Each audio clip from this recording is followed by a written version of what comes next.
en 5, 4, 3, 2, 1.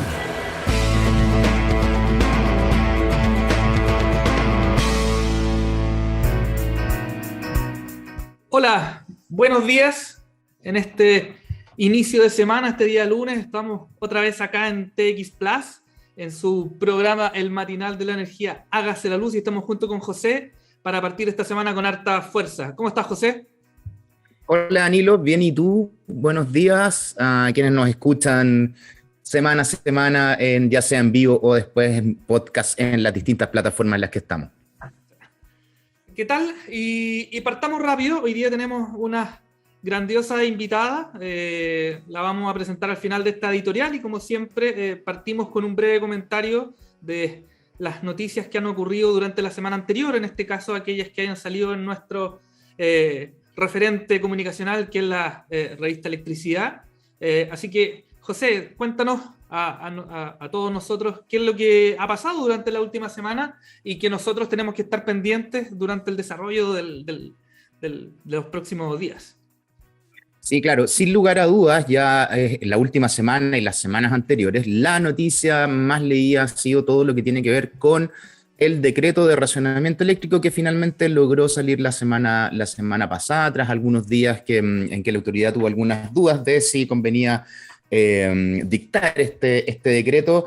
Recordemos que las últimas veces que se había hecho fue hace casi una década y por lo tanto, además, cómo avanzó la matriz eléctrica, cómo tenemos muchísima más potencia instalada que es lo que teníamos antes, parecía difícil que llegáramos a un escenario de este tipo, pero la realidad una vez más nos golpeó en la cara porque pese a tener más potencia instalada, mucha de esa es generación renovable y la generación renovable no está siempre presente y además todavía dependemos, en menor medida que antes, pero aún dependemos del agua que no existe. Ya declaraba el Coordinador Eléctrico Nacional, o no existe al menos como existía antes. El cambio climático llegó, parece que llegó para quedarse. Ya declaraba el Coordinador Eléctrico Nacional la semana recién pasada en el Congreso, en una sesión del día miércoles en la Cámara de Diputados que se espera que esta situación crítica continúe hasta al menos mayo del próximo año. Y de alguna forma, en términos implícitos, ya declaró que el año hidrológico, por ejemplo, cambió. Tradicionalmente se consideraba que el periodo de lluvias de abril a septiembre. Parece difícil que eso se mantenga. Abril y mayo, muy probablemente, en comparación con el resto de los años, han tenido muy bajas precipitaciones, principalmente en la zona central, y por lo tanto es una realidad a la que nos vamos a tener que acostumbrar. Y tenemos que, por tanto, prever y tener medidas de largo plazo que nos permitan salir, digamos, airosos de estas situaciones y no nos vuelvan a pasar. Sin perjuicio de ello, dentro de este decreto preventivo de racionamiento, lo que se hace es medidas muy parecidas a las que estaban en el 2011, pero hay una que llamó particularmente la atención, que señalaba que el coordinador deberá agilizar la tramitación de proyectos, lo que llama la atención, porque el coordinador tiene como función, digamos, hacer la revisión de los proyectos, aprobarlos, aprobar su conexión y operación, y por lo tanto la autoridad de alguna forma le está diciendo al coordinador que esa misma revisión la tiene que hacer más rápido, es decir, no saltarse pasos, no saltarse, digamos, etapas, pero sí hacer una revisión mucho más rápida y hacer una gestión más rápida dentro de lo que está en sus funciones. Eso nos muestra también que aparentemente el coordinador aún está en transición, asentándose desde un organismo que unió de alguna forma a dos organismos distintos, que era el del norte y el del centro, y que ahora, digamos, está aún asentándose. Estaba acordándome que cuando yo trabajé ahí, bueno, Danilo también trabajó ahí en el del norte, yo trabajé en el del centro.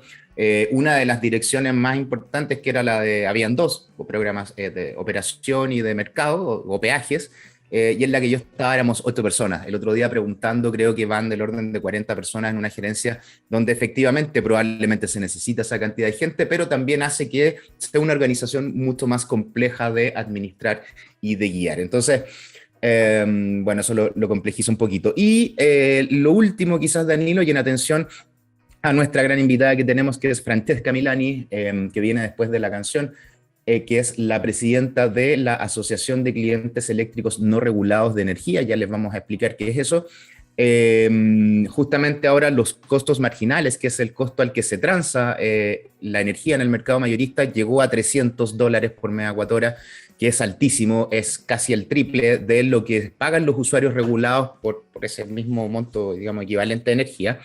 Y lo que nos recuerda un poco entonces que las discusiones que teníamos, por ejemplo, el año pasado de que el precio de mercado fuera pasado más rápidamente a los usuarios finales, tenemos que repensarlas un poco más, dado que justamente, si bien existen precios elevados en algunas licitaciones de suministro, justamente existen para resguardar a los usuarios finales de estas situaciones críticas donde no se puede subir la cuenta al cliente final 3 veces. Entonces, varias lecciones probablemente, Danilo, que sacar, varias lecciones que seguramente tendremos que seguir sacando en los próximos meses a partir de esta situación tan compleja. Si te parece, vamos con la canción. Vamos, para que vayamos rápidamente a conversar con nuestra invitada. Nuestra gran invitada. Bueno, y justamente Francesca pidió, ella es bien rockera, pidió We Rock de Ronnie James Dio. Así que vamos con eso y volvemos después. Nos vemos. Ya, volvemos de esa potente canción. Que aquí, bueno, ya pueden ver a nuestra invitada. ¿Qué canción, Francesca? Dio, We Rock, que es un potentísimo tema para partir esta semana. Así que te agradecemos que hayas programado esto. ¿Cómo estás? Muy bien, gracias, Danila. ¿Qué tal? Sabes que queremos aprovechar y ya nos ha pasado que el tiempo se nos hace muy corto, así que vamos a partir inmediatamente con una breve presentación de quién es nuestra invitada, Francesca Milani, y para partir rápidamente con este ping-pong de preguntas que tenemos junto a José. Francesca es ingeniera civil eléctrica, magíster en ciencias de la ingeniería y MBA de la Universidad de Chile, con diversos diplomas tanto en proyectos, en finanzas.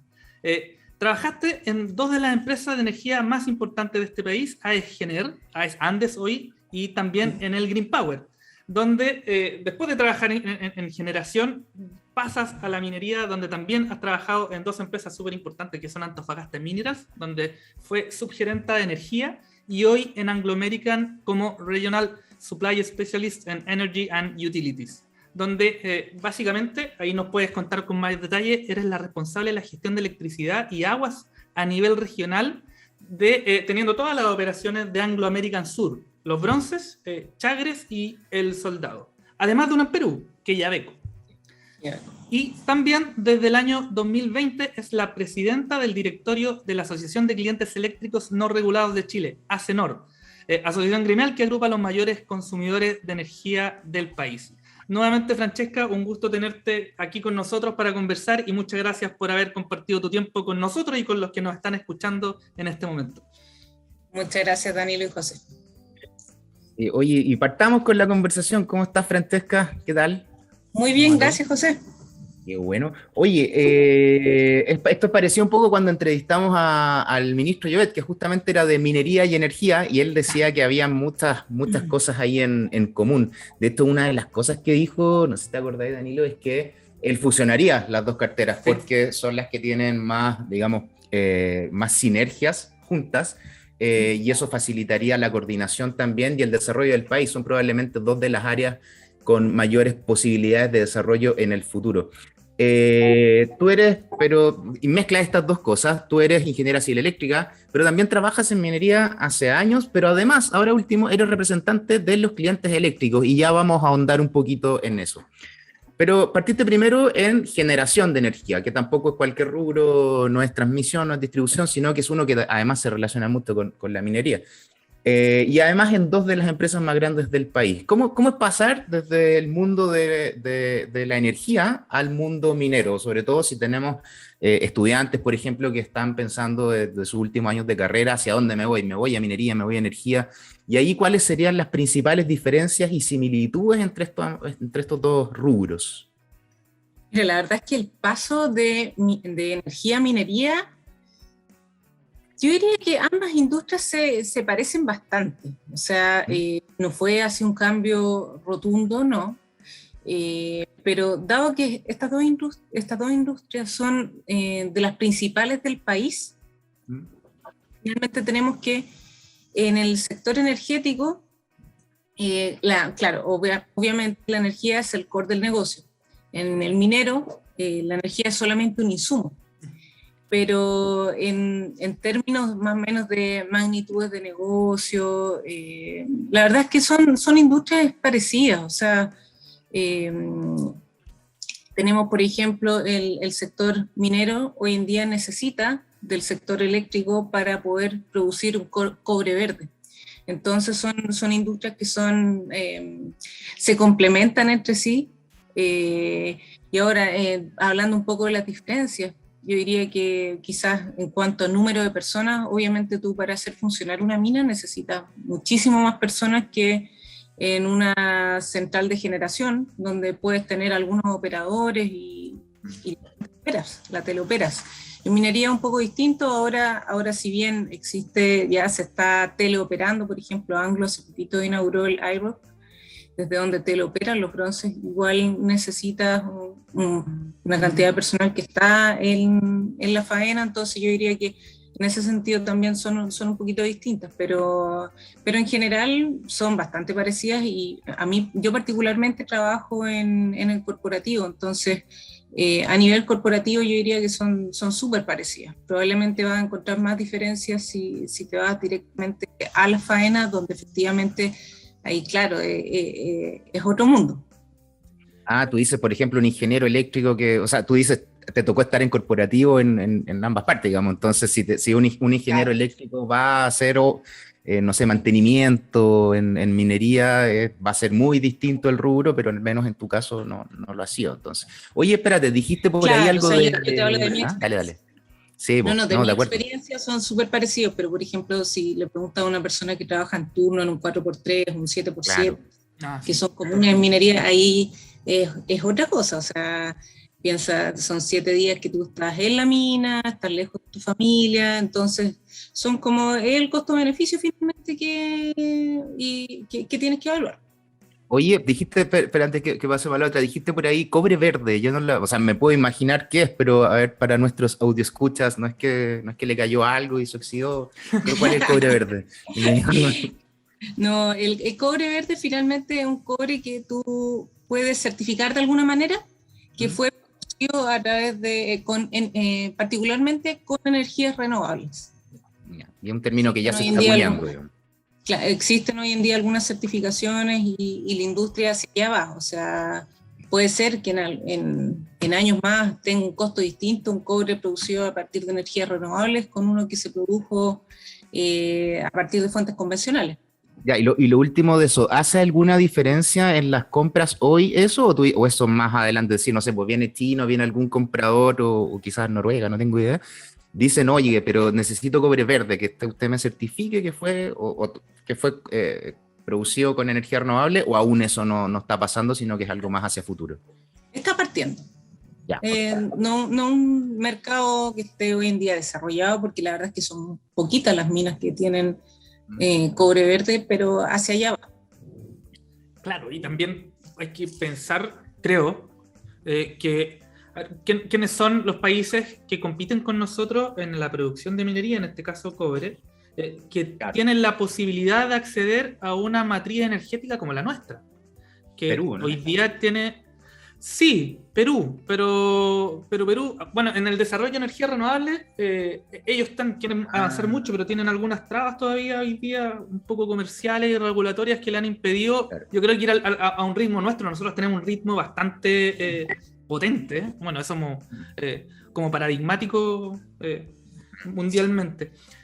Francesca, me gustaría hacer como un recorrido. Tu carrera y tu experiencia es bastante extensa, como vimos en esta primera interacción, tanto en el mundo de la energía y en la minería. Pero más o menos cuando partes en energía, y más o menos cuando partimos todos, somos como casi de la misma camada, se podría decir. Claro. Partimos con un sistema, con una matriz bien basada en combustibles fósiles, carbón, diésel, gas natural. Bueno, ahí vivimos la crisis del gas natural de los años 2005 al 2008, 2009. Y de repente, en este intertanto, en 10 años nuestra matriz cambió y está en un proceso de transformación muy rápido, como decíamos recién. Y pasamos también de un tipo de proyectos, como por ejemplo Hidroaicén, Barrancones, proyectos que en algún momento fueron desechados, que esa energía era necesaria, pero se suministró de otra forma, a hacer construcciones o infraestructura quizás más modular, pero basada también en energía eólica y solar.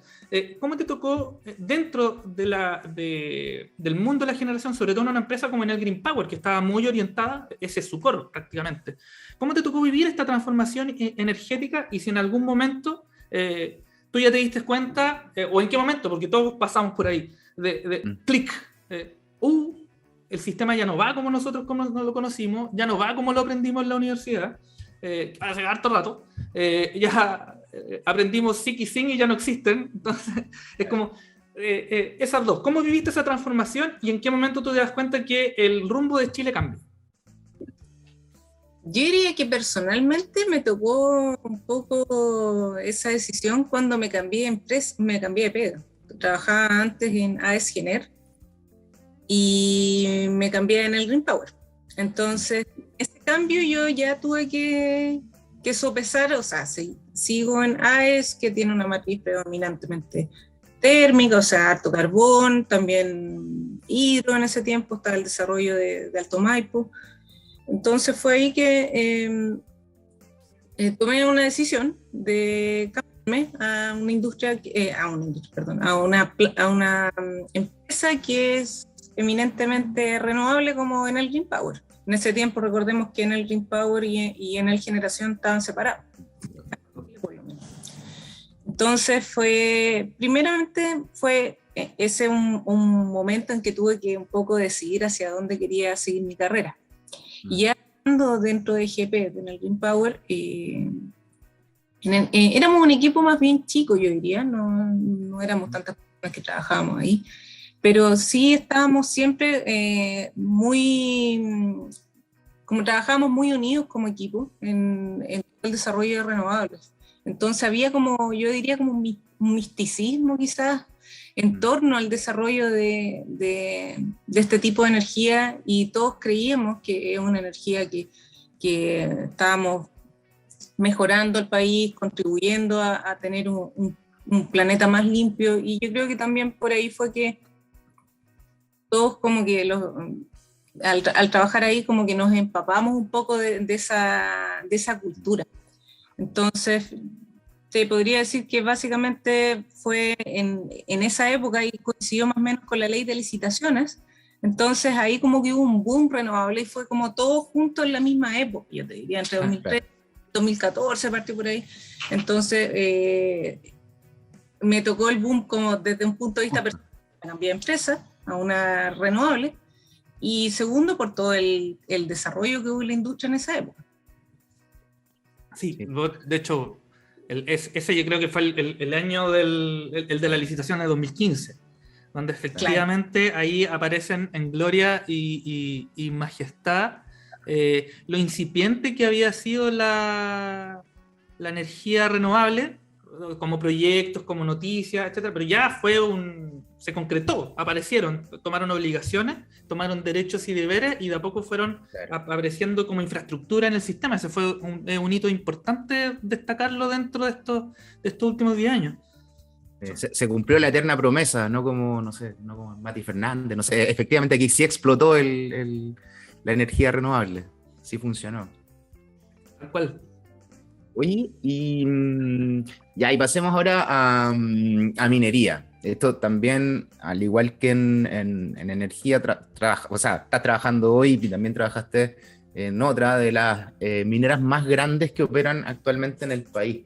Pero hasta hace algunos años, un poco parecía la pregunta que hacía Danilo de energía, las faenas mineras, y no solo las mineras, sino que como todas las industrias en general de distintos rubros, parecía que no tenían en realidad la importancia del cambio climático. Todavía se estaba discutiendo, digamos, hasta un informe que salió hace muy poco de la ONU hace un par de semanas, que dice que efectivamente el cambio climático existe y que es responsabilidad del ser humano. Pero hasta antes de eso, hasta hace unos años, no se le daba la importancia quizás que efectivamente tiene el cambio climático. tampoco que el ser humano es el culpable, digamos, del aceleramiento del cambio, y por lo tanto no habían tantas acciones de mitigación y estas podían ser como más de un para cumplir o como responsabilidad social o incluso a veces por un tema de imagen que preocupación genuina y real por el medio ambiente. Hoy la situación es distinta. En la minería ha habido iniciativas como súper innovadoras de cambio hacia la protección al entorno y a las comunidades, pero parece ser que es como que es genuino, ¿no? No sé, y eso es un poco parte de la pregunta que te queríamos hacer. La minería es intensiva en el uso de la energía y justamente uno de los principales problemas que tenemos y razones del calentamiento global es el uso de energía contaminante. ¿Tú cómo has vivido eso, ese cambio, ese proceso? Cuando entraste a la minería, ¿cuál era el ambiente que veías en términos de efectivamente había una preocupación por el medio ambiente?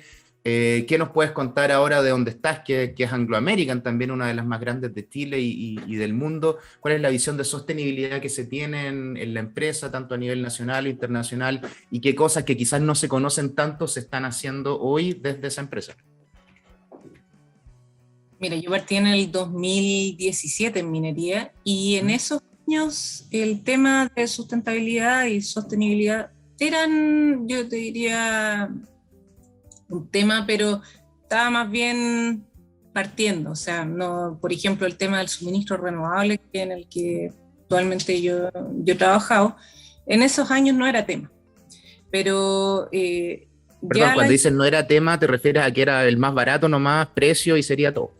Claro, o sea, no habían adjudicaciones donde el requisito sea energía verde, no energía renovable.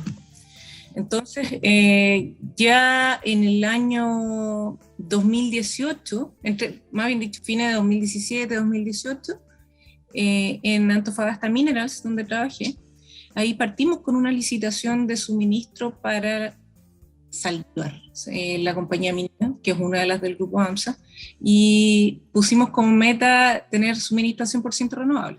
Y ese fue el primero que se firmó en Chile con suministro 100% renovable para un cliente minero. Te podría decir que a partir de ahí partió, ya otras mineras después siguieron con esa iniciativa. Personalmente después en Anglo American en el 2019 firmamos un contrato con Enel Generación, también basado en energía 100% renovable. Entonces vemos que había una transformación en ese sentido, desde los antiguos contratos que por ejemplo eran basados en carbón hasta los actuales que son contratos basados en energía 100% renovables. Entonces, y puntualmente respecto a Anglo, las metas que tenemos en ese sentido son ambiciosas y tenemos un compromiso a nivel mundial de reducir las emisiones en un 30%, las emisiones de efecto invernadero y la intensidad de uso de energía al año 2030. Y además nos pusimos como meta alcanzar la carbono neutralidad al 2040, incorporando 8 operaciones que están en definición cuáles que van a ser carbono neutral al año 2030. Entonces es un proceso que lo estamos viviendo y estamos trabajando fuerte para lograr el objetivo de reducir nuestras emisiones y en el largo plazo ya ser carbono neutrales. Oye, pero cuando dijiste, tú firmaste el primero entonces minero en Chile, 100% verde, ya, está súper bueno, pero ahí, ¿de dónde surge eso? ¿Viene como una instrucción de la matriz internacional? ¿Fue algo de Chile, de lo que hicieron ustedes? ¿Cómo es ese cambio de decir, ¿sabes qué? Ahora no es solo el precio lo importante, sabéis que preocupémonos más para adelante y eso es a partir de energía renovable, 100%. ¿De dónde sale? ¿Cómo lo aceptan o no ahí en la gerencia? Es un poco cómo es la interna de eso. O sea, fue una discusión interna que tuvimos que entre distintas áreas finalmente llegamos a la conclusión que era factible justamente pedir suministro renovable como parte de la característica de la licitación. Fue una discusión que no te podría decir que fue tal persona. No, me refiero a cómo llegan al convencimiento de decir, ¿sabes qué? Voy a cambiar mi visión, ya no es precio, también me preocupo del medio ambiente a partir de mis requerimientos de energía que sean renovables. Eso es curioso, porque ese sí es un cambio de chip. Claro, que también seguimos un poco lo que estaba pasando a nivel Chile con las licitaciones de suministro, donde ya habían bloques que eran de tipo 100% renovable, o sea, las licitaciones de suministros regulados incorporan bloques que son horarios, y esos bloques les permiten a plantas solares, por ejemplo, poder ofertar a precios súper competitivos. Entonces nosotros miramos eso y nos convencimos que sí era posible llegar a un contrato 24/7 con fuentes renovables. En Perú también firmaron uno, ¿no? También, sí, con Anglo firmamos este año un contrato, finalmente son, entre el contrato que transformamos actual y el nuevo, son en total 15 años para una planta eólica con Engie.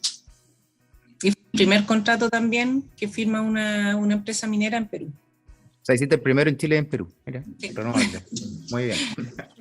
Pero esa movilización que tiene la minería, bueno, tú nos explicaste, primero se basa en un contexto que tiene que ver con las licitaciones y que también con una ley de cuotas y que básicamente se cumplió por expectativas del mercado. El mercado mismo fue capaz de proveer la energía renovable que vamos necesitando sin emplear lo que definieron en la ley del 2006, creo, no me acuerdo ya, y la del 2010.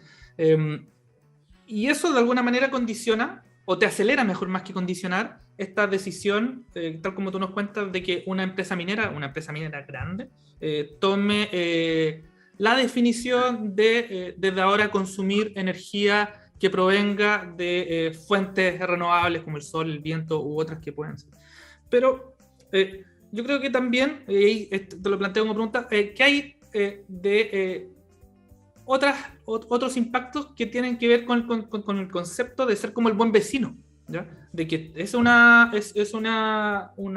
faena grande que está inmersa en un país, en una región, en una comunidad, donde también, aparte de la energía, hay hartos compromisos con las emisiones, con el uso, con el buen uso del agua. Tú también ves esos temas. Entonces, quizá en un aspecto más general, ¿cuál es esta visión, esta nueva visión que tiene la minería?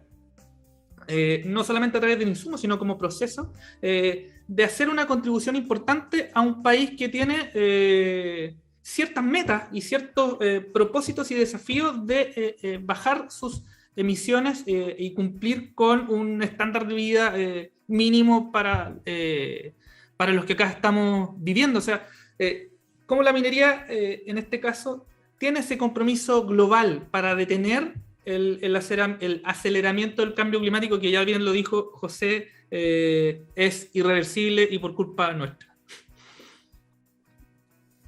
Bueno, a nivel de Anglo American, nosotros tenemos un lema, por decirlo de alguna manera, que es reimaginar la minería para mejorar la vida de las personas.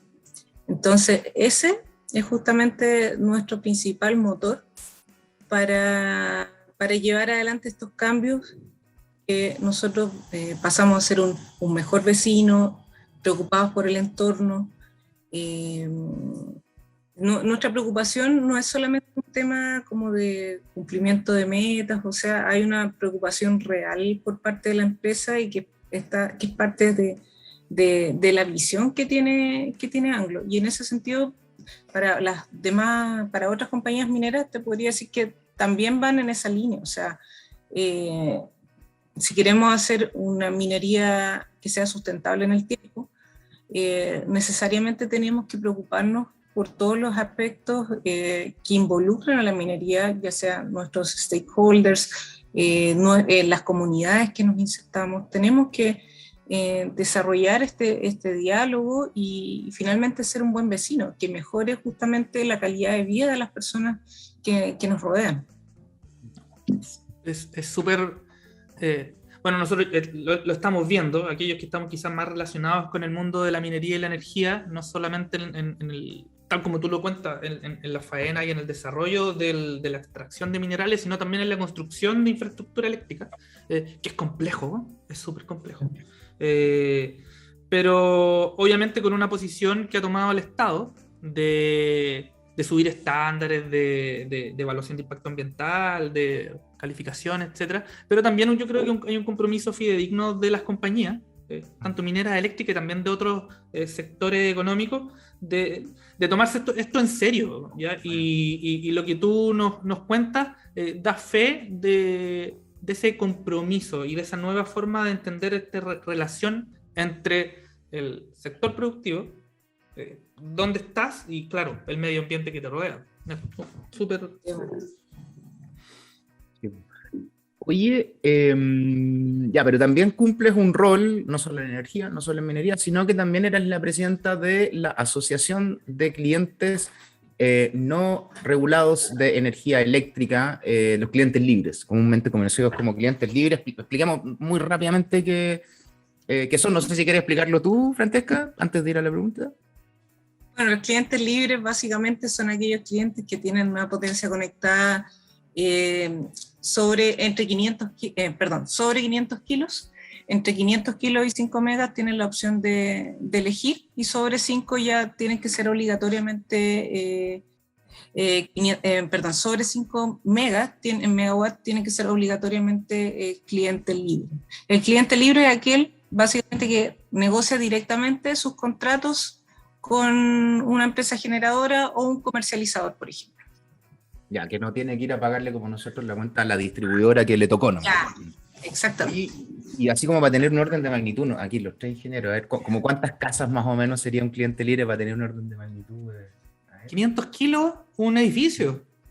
Claro, un edificio grande, un condominio grande. Hablemos de un edificio, no sé, por 20 pisos, 10 departamentos por piso. Probablemente pueda tener el tamaño para hacer 500 kilos. Un supermercado, un mall, obvio. Esos son... Claro, y de hecho, Francesca es la representante de los clientes que se han agrupado en esta asociación gremial y que llevan la voz de las preocupaciones que tienen los clientes, de los pagos, de las cosas que se hacen, de las regulaciones, lo que es bien importante en un sector que es técnicamente complejo. Y en ocasiones también no solo ha representado las preocupaciones de los grandes clientes, sino que porque nosotros más o menos pagamos todos los mismos cargos, digamos, los clientes libres y los regulados en las casas, entonces finalmente terminan siendo un poco defensores de todos los clientes, no solamente de los más grandes. Bueno, desde hace un tiempo ha habido una baja de precios de energía porque había mucha energía renovable, ¿cierto? Que es de bajo costo variable y por lo tanto han accedido a precios más bajos. Pero por otro lado, la ley de transmisión, una ley de 2016, también impuso nuevos cargos a los clientes que muchas veces no se visibilizan tanto, sino que si uno ve la prensa dice los clientes libres ahora están pagando mucho menos, por ejemplo. Pero parece ser que sí hay otras aristas ahí que tocar. ¿Cómo ha cambiado esta baja? ¿Cómo les ha incidido tener precios de energía, solamente energía más bajos? ¿Y cuánto pagan ahora respecto a lo que pagaban antes cuando teníamos más carbón y más otras tecnologías? ¿Y cuáles son las principales preocupaciones que tienen los clientes, ya sea respecto a eso o en general? Respecto a la baja en los precios de energía, por supuesto que se ha visto, o sea, públicamente, por ejemplo, licitaciones de suministros regulados que se están adjudicando a precios súper baratos.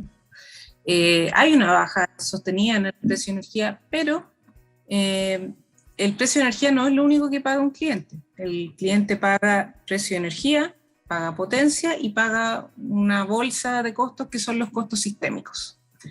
Entonces, lo que se ha dado últimamente es que el precio de energía ha ido a la baja, obviamente de aquellos clientes que han podido acceder a tener nuevos contratos. No olviden que generalmente los contratos eléctricos son contratos que se firman a largo plazo, entonces hay muchos clientes que todavía están con precios de energía caros, que son aquellos contratos más antiguos, pero hay clientes que han tenido la posibilidad de acceder a precios más bajos que el producto de licitaciones o de adjudicaciones de contratos recientes.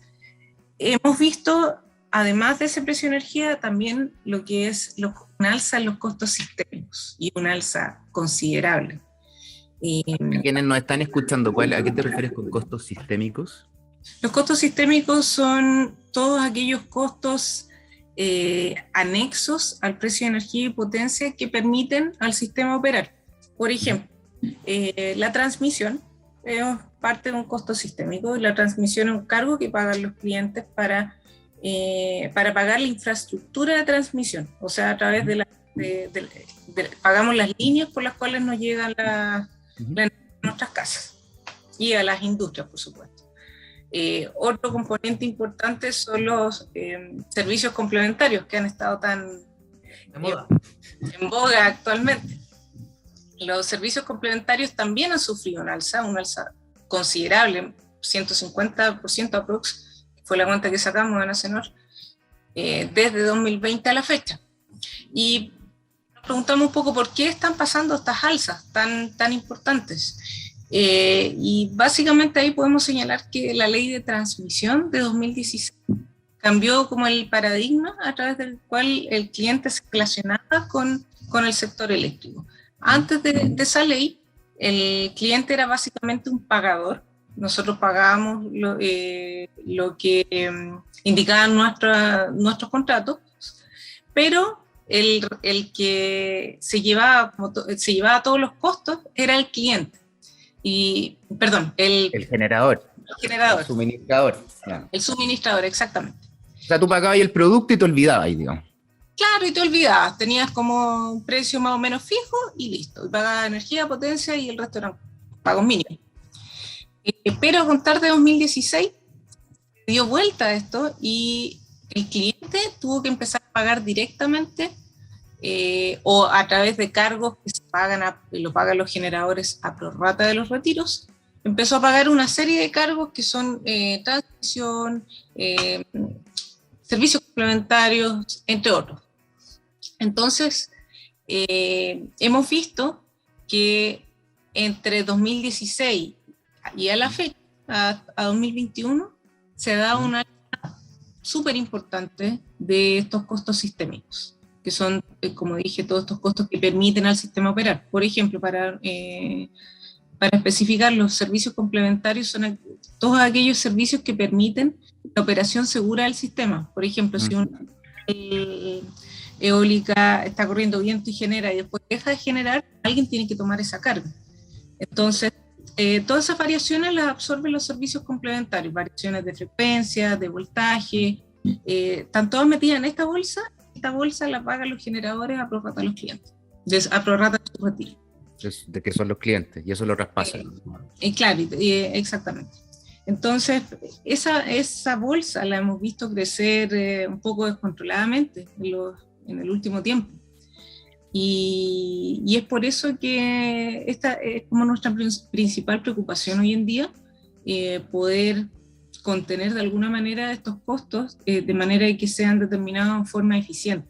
Y así los clientes tengamos que pagar en realidad el costo que corresponda por estos servicios. O sea, al final es como que, para poner un ejemplo en simple, es como que antes comprabas una caja de leche y listo, venía la caja con leche, te tomáis la leche y con eso estaba listo, el suministro completo. Ahora te dicen, no, la leche bajó, pero bajó la leche que está dentro de la caja, pero además te empiezan a cobrar la caja, el empaque, la bolsa, las letritas que vienen atrás, y puede que eso al final termine siendo más caro que, está bien, bajó la leche, pero si le sumo los costos por el ladito, que antes me metían todos juntos, puede que no salga tan a flote, y esa es como la preocupación que tienen hoy, digamos.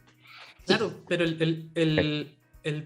lo que se intentó, y esto en modo pregunta, porque la gracia de haber hecho eso fue que efectivamente se pensaba eliminar un riesgo, porque en ese caso el suministrador, como bien tú lo dijiste, José, si yo tengo que hacerme cargo del transporte y de las variaciones de combustible de ese camión que me lleva la leche, al final efectivamente entrego un precio X.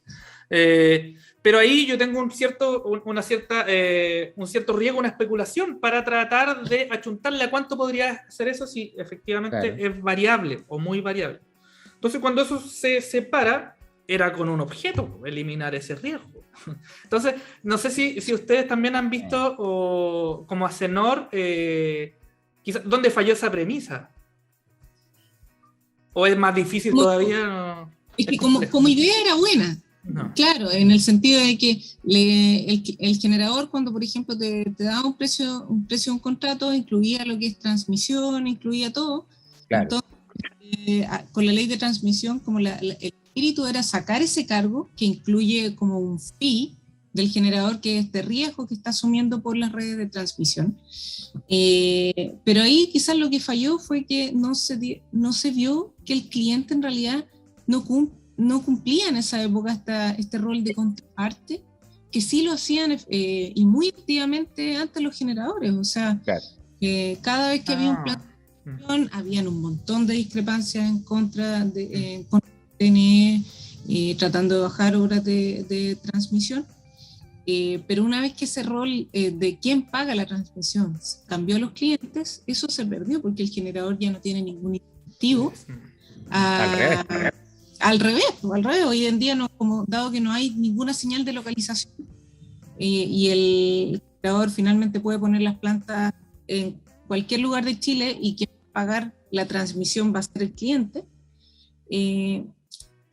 no estaba preparado para poder ser una contraparte efectiva del regulador, del coordinador, porque básicamente nosotros no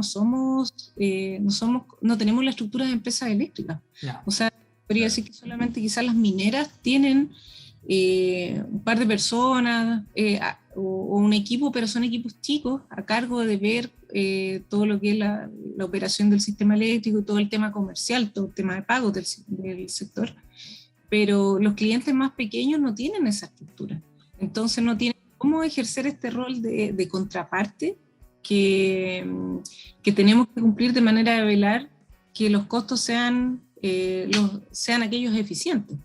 O sea, por eso es importante el rol que cumplen ustedes como ACENOR, pues, porque no son solo mineras. O sea, tú trabajas en una minera, pero casi por casualidad en respecto a la asociación de clientes, porque ahí está el metro, o sea, hay otras industrias, está CAP, que Huachipato, o sea, hay distintas industrias, y en la medida me imagino que se suben más clientes, porque, por ejemplo, los cargos estos que decías tú, los pagamos nosotros también en las casas, o sea, en la transmisión. Eso para que nos están escuchando no nos pagan, o sea, no es la señora Juanita, también es la señora Francesca, todos los pagamos, digamos. Exactamente. Sí. Entonces, es importante poder ejercer ese rol y por eso, Tenor, hemos desde el año pasado que estamos con un proceso de reestructuración y tratando de poder cumplir con ese rol como de contraparte de las autoridades. Claro. O sea, como para llevarlo al extremo, si mi cargo de transmisión, el que pagamos en la boleta que nos llega a nosotros como ciudadanos, sube de 10 pesos a 10,2, no nos vamos a juntar aquí la junta de vecinos a ir al panel de expertos porque no tenemos esa expertise y no... Claro. Yo entiendo perfectamente que... pero entonces hay dos desafíos. Primero, regulatoriamente, el mercado les pone este desafío de hacerse más parte y más protagonista, y eso, como dijiste tú, lo lleva a reestructurarse y a ponerse como disponible y dispuesto para entrar en una arena en la que no estaban participando activamente antes. Pero por otro lado, el sistema así, en su funcionamiento también requiere hoy día ciertas acciones de los grandes clientes del consumo.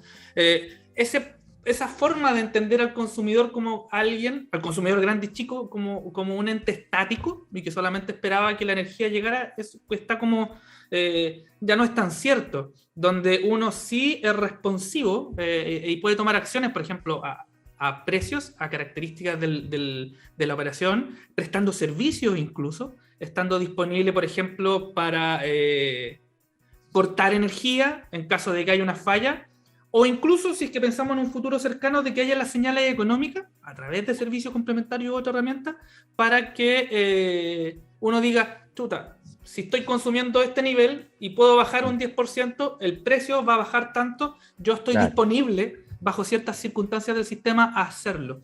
Esta nueva interacción, no solamente en lo regulatorio, sino como en lo más fierrero del sistema, ¿cómo lo viven?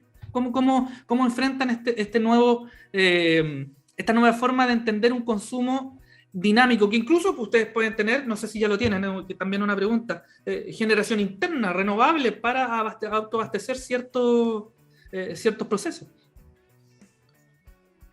Te podría decir que cada empresa tiene su visión al respecto. O sea, por ejemplo, darte un ejemplo de la minería. es difícil poder bajar consumo porque la carga al cliente minero es constante en el tiempo. Entonces, a nosotros los mineros se nos hace un poco más difícil poder participar en estos esquemas de reducción de carga por la naturaleza misma de la minería. Pero hay otros clientes que sí tienen esa capacidad de poder modular su consumo energético y poder desplazarlo, por ejemplo, a horas en las cuales quizá el costo marginal es más barato, en donde no paguen potencia o paguen una cantidad menor. Entonces, eso depende ya mucho de la visión de cada cliente, pero justamente todos estos nuevos servicios complementarios o nuevas regulaciones, por ejemplo, ahora el reglamento de potencia, que también está incorporando ahí algunas modificaciones en los clientes, en los pagos que podrían hacer los clientes. Entonces, ha sido todo un desafío poder subirse al carro y poder empezar a participar de estos procesos de manera de que las autoridades finalmente puedan diseñar regulaciones también que sean ad hoc para los clientes y que sean beneficiosas. Oye, Francesca, es increíble, Danilo, me avisa por interno que ya llevamos un buen rato de conversación y me parece, me dijo ya, tiene que ir la última, así que nuevamente nos van a faltar algunas preguntas por hacer. Pero hay una que es insoslayable, que es que justamente en el sector energético hemos avanzado en distintos ámbitos, ¿cierto? Pero probablemente en el que aún estamos al debe, pese a que se ha avanzado, es en el tema de equidad de género, sobre todo a ti que te tocó al principio, me imagino, y todavía, una fuerte presencia masculina en energía y además en minería, dos de los rubros probablemente como con más participación de hombres respecto a mujeres que del país probablemente. Y esto de alguna forma ha tratado de ir siendo, digamos, aminorado por distintas iniciativas. ¿Qué opinas tú respecto a esto? ¿Qué opinas de las iniciativas de equidad de género, tanto en el sector público como privado? ¿Cómo has vivido esto? Porque te pasó desde un momento que no le importaba a nadie, me imagino ahora que es muy relevante. ¿Y qué pasos crees que nos falta por dar en estos temas? Ha sido un cambio súper fuerte, yo te diría, desde, no sé, pues una década atrás a ahora. O sea, hay un cambio cultural, en quizás la forma en la cual nos relacionábamos. Antes era un trato muy, muy distinto.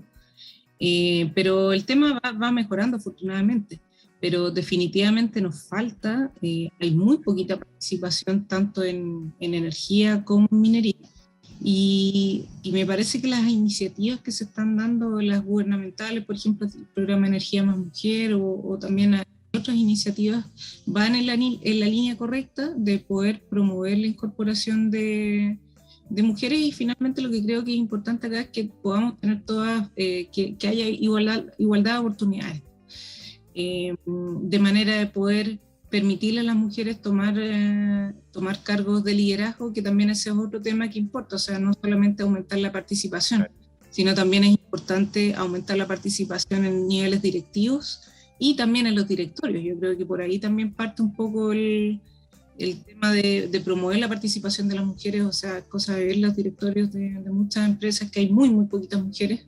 Entonces creo que debiese haber un cambio mayor en ese sentido. Está bien la línea en que vamos, pero definitivamente nos falta. Sí, bien, fíjate, Energía más Mujer es un programa que parte en el Ministerio de Energía. Hay uno muy similar en minería también. El Ministerio de Minería toma la posta y toma la idea de que nace energía. En eso es bien interesante e importante resaltar este movimiento que parte en nuestro sector a través del Ministerio. Y otras iniciativas como el Women in Energy, que también lo conversamos con Trinidad Castro hace un par de semanas, de este programa que tiene WEC, que también promueve lo que tú dices, el liderazgo, no solamente la participación, no es la cuota, es lo que es cómo interactúa. Y en ese sentido, yo personalmente, ya lo hemos dicho acá, nos tocó a mí como el proceso de transición. O sea, somos un poco como los conejillos de India, de entender que esta cosa, esta forma de respeto e interacción cambia, y ha cambiado brutalmente. Estoy muy muy de acuerdo, pero falta harto por avanzar. Francesca, hay una pregunta que yo no quiero dejar en el tintero, y quiero aprovechar tu conocimiento y tu experiencia en energía y en minería. José lo mencionó al principio, el ministro dijo que habían tanta sinergia entre energía y minería que él veía con muy buenos ojos que este biministerio se mantenga. Él lo propondría. Tú imaginemos un momento que tienes el poder para definir, y vas a decirles, te piden el consejo para el próximo presidente o presidenta, y dicen, ¿usted cree que debería tener un ministro o un ministerio de energía y minería, o los separo? ¿Cuál es, con lo que tú conoces, qué ves en ese sentido? Difícil la pregunta, porque tiene pros y contras que sea una sola persona que esté a cargo de los dos temas. No me atrevería a jugármela por una de las dos opciones, la verdad, Danilo, porque te podría decir los pros, que una sea la misma persona, dado que hay tantas interacciones entre minería, finalmente minería necesita de la energía para poder, poder producir y viceversa. Por ejemplo, están todas las iniciativas ahora de electromovilidad, que también es que requiere de la participación de ambos mundos que trabajen conjuntos. Ahora todo el tema del desarrollo del hidrógeno, que también ahí son los dos ministerios que tienen que trabajar muy de la mano de manera de poder generar políticas que permitan el desarrollo de estas tecnologías. Entonces, por ese lado es una excelente idea y se complementan a la perfección. Pero por otro lado, son carteras que son súper complicadas y hay veces que las temáticas también a veces son distintas. O sea, hay toda una agenda por el lado minero, por ejemplo, todo el tema del royalty. Claro. Entonces, muchas veces por enfocarte en una cosa, descuidas la otra. Claro. Entonces, es por eso que no me atrevería a jugármela por una de las dos opciones, pero sí están los pros y contras. Y hay que evaluarlo. Hay que evaluarlo y depende mucho de la agenda que esté en el momento, porque ambos temas son igualmente relevantes, pero puede pasar que en un momento del tiempo haya una discusión que sea muy, muy álgida y muy importante para el país, y quizás que por eso se deje un poco de lado el otro tema, claro, que está un poco funcionando más normal, entre comillas, pero que también requiere la atención del ministro o ministra. Sí, es manejar dos transatlánticos al mismo tiempo. Una mano en cada timón. Oye, y ahora parece que estamos con la hora, ¿no? Sí. Estamos... Oye, muchas gracias, Francesca, por acompañarnos. Se pasó volando. Se pasó volando, efectivamente. No sé si quieres ahí algún mensaje final para los clientes, para alguien, las generadoras, para el ministro, para quien sea. Hay muchos mensajes que podríamos... No, pero muchas gracias por la invitación. Creo que la conversación fue súper entretenida, súper amena, así que feliz de poder haber conversado con ustedes. Sí. No, nosotros también muy contentos de que nos hayas compartido este espacio de tu tiempo para poder entender un poco cuáles son los desafíos de la minería y la interacción que tiene con el sector energético. Responsabilidad social, el buen vecino, utilización de agua, cobre verde, es un nuevo concepto que aprendimos hoy día, y también cómo interactúa con lo que nosotros hemos ido hablando todos los días: energía, potencia, precio y la misión que tienen ustedes ahora con este nuevo esquema, tanto como lo conversamos, operativo y administrativo regulatorio. Así que te agradecemos mucho que hayas podido conversar con nosotros, así que eso, pues muchas gracias y que estén muy bien. Y dejamos a nuestros auditores, a los que nos están viendo en este momento, en compañía de José Miguel Furnaro con TX Topic. Viene enseguida, un ratito más, así que no se lo pierdan. Muchas gracias a todos por la sintonía y por los que nos van a escuchar en los podcasts, en Spotify y SoundCloud, donde puedan escucharnos. Y nada, aquí estuvimos con una gran invitada. Muchas gracias, Francesca, otra vez, y nos vemos pronto. Muchas gracias. Nos vemos. Chao, José. Chao, Francesca. Buena semana, que estén muy bien. Chau. Gracias, igualmente.